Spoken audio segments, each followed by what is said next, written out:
Queremos agradecerle al Señor por el gran privilegio que tenemos hoy de poder continuar con la enseñanza de la palabra del Señor y todo lo que podemos aprender de nuestro gran Maestro Jesús.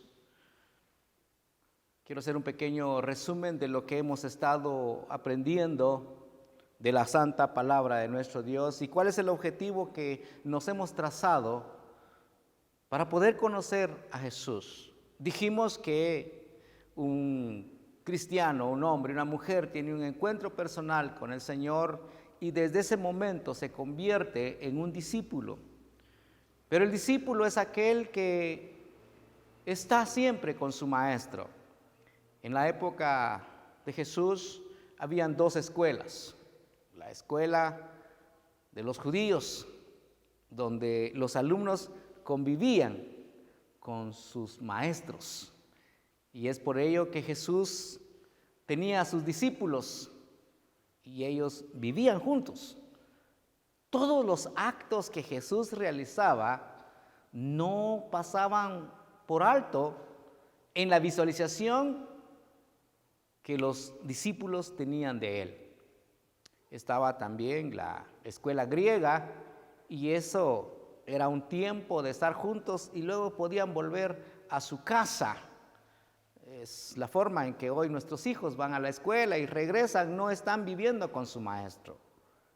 La forma en la que nosotros podemos conocer a Jesús es estando siempre con Él. Pero usted me va a decir, ¿pero cómo si Él ya no existe? Él ya no está, pero su palabra lo ha dejado.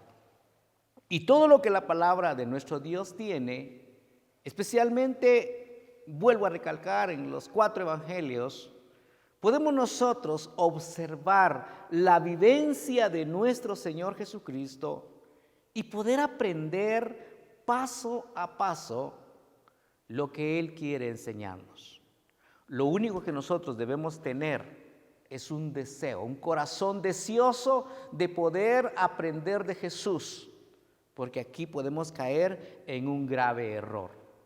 Si no es Jesús la imagen, si no es Dios de quien nosotros queremos aprender constantemente, se da la probabilidad muy alta de que empecemos a seguir las enseñanzas de hombres que bajo el manto del Evangelio hoy nos enseñan doctrinas humanas. Es por ello que nosotros los cristianos, pero especialmente la Iglesia Evangélica Centroamericana, tenemos nuestra visión en que lo que predicamos debe ser escrito, debe estar aquí en la palabra de Dios, tomando como base que toda la Escritura es inspirada divinamente por Dios, útil para enseñar, para redarguir, y por ende, este es nuestro manual. Y si la Biblia es nuestro manual, nuestro personaje a conocer y seguir es Jesús. Hago este preámbulo para que usted observe el por qué es que nosotros seguimos la Biblia como palabra eterna de Dios. En el pasaje anterior, en el mensaje anterior, estuvimos observando a un personaje que se llamaba Nicodemo. Hoy, siempre, caminando en las pisadas de Jesús, en sus actividades diarias, en sus movimientos, hoy vamos a aprender la forma en la que Él confronta ciertas divergencias que en la actualidad existe en nuestro mundo. El racismo, la distinción, la separación, el ver de menos a mi hermano, el no apreciar a determinado grupo porque no hace lo que yo quiero, porque no son como yo, no es nuevo en el mundo. No es nuevo en el mundo. En el tiempo en que Jesús caminó aquí en este mundo, en el mismo pueblo de Israel había un gran problema. La separación entre judíos y samaritanos. No se querían, no se apreciaban, no se estimaban.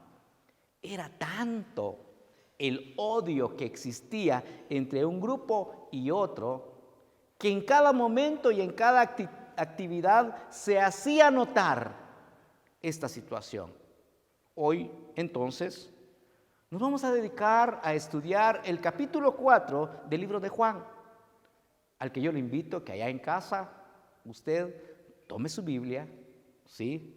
Busque el capítulo 4 de Juan y usted va a encontrar ahí, dice, Jesús y la mujer samaritana. Esa va a ser la base de nuestros próximos 2 estudios o 3 estudios bíblicos que tendremos, porque lo que queremos es aprender de Jesús. ¿Está conmigo? ¿Quiere usted aprender de Jesús? ¿Cuál es la forma en que Él actúa en las divergencias? Muchas veces nosotros tomamos actitudes que no son de un cristiano. Muchas veces nosotros actuamos con nuestra propia forma de pensar y de ser, sin dejar actuar al Espíritu Santo, que es el que nos guía en cada uno de ellos. ¿Qué mejor si en cada actitud de nuestra vida es Jesús el que nos da la pauta a tomar la mejor decisión? Capítulo 4, verso 1, dice así: Cuando pues el Señor entendió que los fariseos habían oído decir, Jesús hace y bautiza más discípulos que Juan, aunque Jesús no bautizaba, sino sus discípulos, salió de Judea y se fue otra vez a Galilea. Este es el preámbulo de un caminar. Yo quisiera hacer un pequeño énfasis en esta posición. Escuche bien, cuando Jesús entendió que los fariseos habían oído decir, mire, ni siquiera eran los fariseos los que lo decían, a los fariseos alguien les dijo, Jesús está bautizando mucha gente. Alguien se acercó a los fariseos para quedar bien con ellos. En el mensaje anterior dimos algunos pormenores, quiénes son los fariseos y qué era lo que ellos hacían, cuál era su mentalidad, cuál era su posición. Y también dijimos que los fariseos en el tiempo en que Jesús predicó, siempre estuvieron al tanto de lo que él hacía y decía. Eran muy celosos, sí, no les gustaba que otros hicieran algo diferente a ellos. Pues aquí vamos a observar que alguien se acercó a los fariseos para decirles, están perdiendo. Ahora Jesús ya bautizó a muchos. Ahora, ¿cuál era el concepto que ellos tenían con relación al bautismo? Era como un adepto. Ahora ya el grupo de ustedes, los fariseos, ya se hizo pequeño porque ahora los que siguen a Jesús ya son muchos. Aquí observamos entonces la omnisciencia de Dios. Cómo Él se da cuenta de las circunstancias, cómo es que Él entiende lo que está pasando a su alrededor. Y no quiero pasar a la próxima lectura sin hacer una aplicación a la vida nuestra y a la soberanía de nuestro Dios. Él conoce todo lo que somos. Y cuando digo Él, estoy hablando de Dios. Él nos conoce. Ni siquiera nosotros lo hemos dicho. Él sabe quién lo dijo. ¿Me estoy explicando? Ni siquiera la intención nuestra. Él ya sabe qué mensaje tenemos metidos aquí en nuestra mente. Él sabe, Él nos conoce en su totalidad y cuando Él se da cuenta que por allí hay un chisme, por allí hay algo que no va a favor de la posición y del trabajo que Él está haciendo, pues se retira. Dice que deja esa región y se va a otra. Una gran aplicación, una gran enseñanza para nuestra vida diaria, mi querido hermano, mi querido amigo. ¿Cuántos de nosotros no hemos tenido esas dificultades muchas veces en la escuela, en el trabajo, en el negocio? Que alguien por ahí con algún chisme te hizo quedar mal. Ni siquiera la persona que supo el chisme lo puede asegurar porque a mí me contaron, ¿sí? Eso es muy común dentro de nuestra cultura, hermanos y amigos. Es muy común. A mí me dijeron. Pero cuando tú dices, ¿y quién te dijo? Dime quién te dijo. Ay, es que no lo puedo decir para evitar problemas. A eso se le llama chisme. ¿Me explico? A eso se llama chisme. Cuando alguien no te quiere decir quién lo dijo, cuando alguien dice que oyó por ahí, por favor, hermano y amigo, aprendamos que lo que se dice y no tiene solidez, eso es un chisme. Pues Jesús, ve usted, se retira, no le gustan los chismes. Espero que a usted tampoco le gusten los chismes. A mí no me gustan los chismes. Enferman los chismes. Por eso Jesús entonces continúa y se va a otra región. ¿Podemos aprender algo de Jesús ahí? Sí, muy bien. Tenemos que ser cautelosos en nuestras tomas de decisiones y en nuestra forma de actuar. No debemos echarle agua al fuego. Bueno, detrás de esto Jesús hace una gran actividad y es ahí donde le vamos a dar énfasis a este proceso. Versículo 4. Y le era necesario pasar por Samaria. Vino pues a una ciudad de Samaria llamada Sicar, junto a la heredad que Jacob dio a su hijo José. Yo quiero hacer énfasis en esta parte donde dice, y le era necesario pasar por Samaria. ¿Por qué el escritor del libro de Juan hace énfasis en esa pequeña observación o en esa nota? ¿Por qué? Le era necesario. Yo quiero decirles que el territorio judío, el territorio israelita, estaba marcado por algo así. La parte sur, la parte del centro y la parte del norte. Así que para ir del sur al norte había que pasar por el centro y del norte al sur había que pasar por el centro. Pero la parte del centro del territorio judío estaba ocupado por samaritanos. Sí, por eso es de que aquí el escritor hace énfasis en esto para que nosotros vayamos entendiendo qué es la actitud y la función y qué es lo que Él quiere enseñarnos. ¿Cómo es que el Señor Jesús llevó su evangelio no solo en la enseñanza, sino en la práctica? La actitud de cada uno de nosotros demuestra realmente si amamos a Jesucristo. No es lo que nosotros decimos, es lo que nosotros hacemos. Eso es lo que nos va a diferenciar. Y hoy estamos conociendo a Jesús. ¿Qué es lo que Él hace frente a las situaciones? Cuando leí algunos comentarios, alguien decía, Jesús pudo haber hecho lo que todos los judíos hacían, no pasar por el centro del territorio. Jesús aquí está violando una ley. Jesús aquí no se dejó llevar por lo que los demás hacen. ¿Por qué no hizo Él eso? La historia nos cuenta que todos los judíos, para ir al norte o para ir al sur, rodeaban la tierra del centro. Iban a dar una gran vuelta con tal de no pasar por la tierra de los samaritanos. ¿Qué haría usted si tuviese que pasar un territorio que no es de su agrado? ¿Qué haría usted? La mayoría de nosotros tomaríamos la mejor decisión. No, es desagradable pasar ahí. Ahí asaltan, ¿sí? Es el contexto en nuestro mundo actual. Ahí es peligroso. Quiero contarles algo. Cuando yo era joven y aún niño, un día tuvimos que pasar por el estadio Mateo Flores. Y ahí hay una regioncita que no voy a decir el nombre, pero usted lo conoce. Y cuando veníamos por la 12, alguien me dijo, mucha, no pasen ahí. Más adelantito, ahí hasta puyan con tortilla tiesa. ¿Ha oído usted ese dicho? Entonces nosotros nos metió miedo. Y, bueno, miren, pasen por. Y fuimos a dar una gran vuelta con tal de no pasar ahí, porque nos metieron miedo. Yo no sé si usted conoce alguna región aquí en Zumpango o en alguna parte donde da miedo pasar. Pero en la tierra de los samaritanos no era miedo el pasar, era desprecio. No puede pasar un judío en ese territorio. Y por eso es que el escritor aquí dice, le era necesario. Y cuando dice le era necesario, era porque tomando ese camino, él llegaba más rápido. Ese era el camino legal, ese era el camino normal. Pero los escépticos y los que no amaban a los samaritanos sí rodeaban aquella región. Estoy tratando de explicar esta situación para que usted vea cómo actúa un hijo de Dios, ¿sí? ¿Cómo actúa? Un cristiano verdadero no le tiene desprecio a sus hermanos.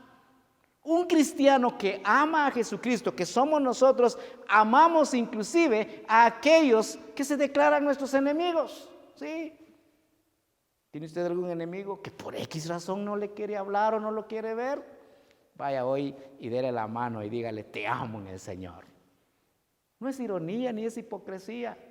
Jesús sabía que al cruzar aquel territorio estaba violando las costumbres, pero Él no vino a cumplir costumbres. ¿Se acuerdan del mensaje anterior?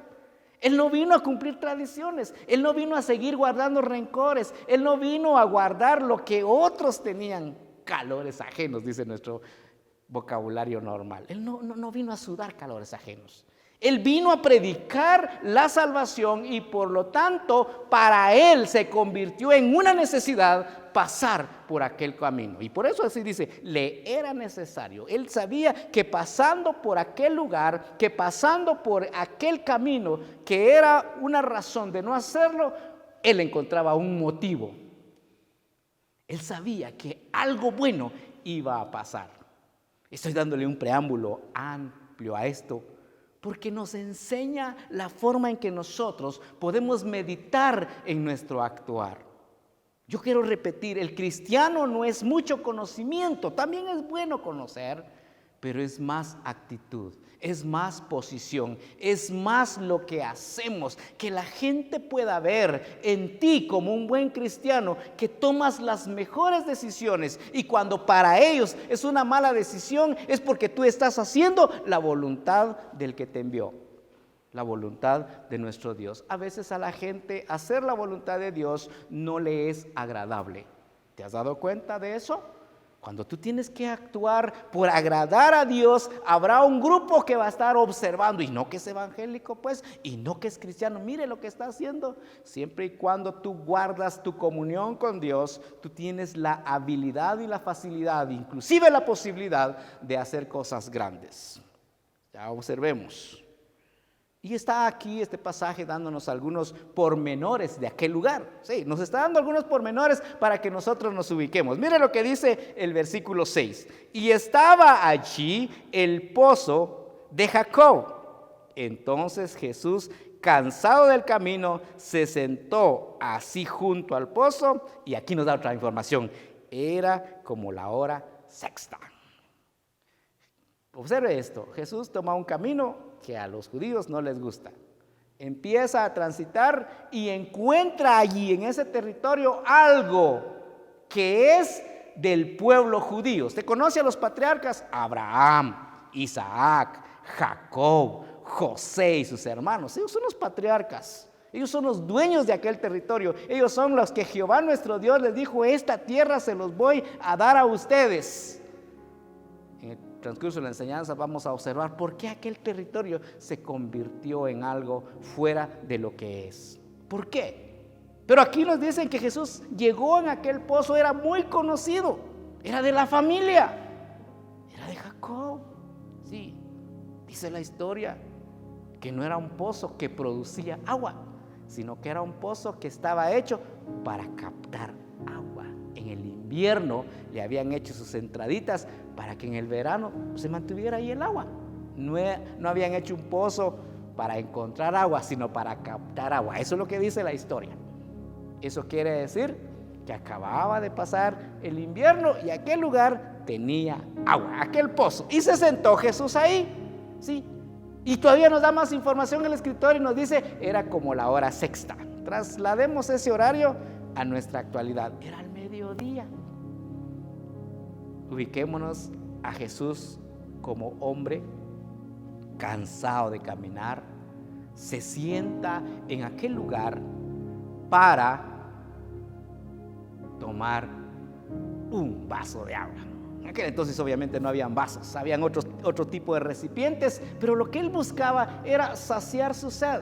Lo que él buscaba era de que alguien le ofreciera o él pudiera tomar agua de aquel lugar. Solo que aquí nosotros, el escritor nos está preparando un camino.